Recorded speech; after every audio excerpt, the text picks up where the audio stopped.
আগামী সরকারের মন্ত্রীদের জন্য 7টি গাড়ি কেনার প্রস্তাবে সম্মতি দিয়েছে অর্থ মন্ত্রণালয়।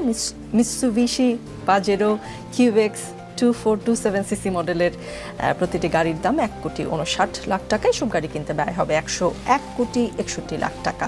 তার মানে নির্বাচন হচ্ছে, নতুন সরকার শপথ নিচ্ছে এবং নতুন গাড়িতেও চড়ছে, তাই তো? শুনেন, এই গাড়িটারই তো ব্যাপার না, গাড়ি কত টাকাতে কিনছেন এটা ইম্পর্টেন্ট না। ইম্পর্টেন্ট হলো কিনলেই লাভ, কিনলেই কমিশনটা তাড়াতাড়ি নেওয়া দরকার। এটা হলো মূল বিষয়টা ভাই।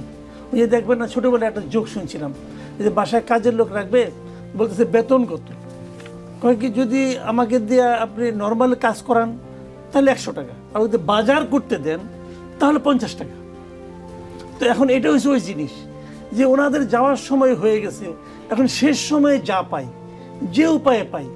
ভাই গাড়ি যারা আসবে তারা কিনবে, অসুবিধাটা কি আছে? আপনাকে কিনতে হবে কেন? এতদিন গাড়ি ছাড়া চলে নাই, আগের সরকার যারা দেশ ছেড়ে চলে গেছে, এটা কি গাড়িটার সঙ্গে কেউ নিয়ে গেছে? যায় নাই তো, সমস্যাটা কি? জি, ওনাদের গাড়ির দরকার আছে কি নাই এটা এই সরকার এখন টের পাচ্ছে, মাথা খারাপ হয়ে গেছে।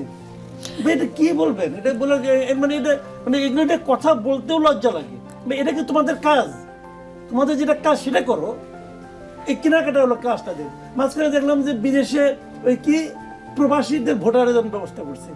এখন 50 কোটির উপরে হলে পরে একদিকে পাস করতে হয়, এই জন্য 49,43,00,000 টাকা বাজেট, মানে একটু কমাই দিচ্ছে তাদেরকে ইমিডিয়েট পাস করা যায়। ওখানে আবার 30 জন পরামর্শক, প্রবাসীদের ভোট কিভাবে নিবে এই জন্য পরামর্শগুলো 30 জন, তার জন্য বাজেট হলো 15 কোটি টাকা। মানে এটা হরিলুট শুরু হয়ে গেছে।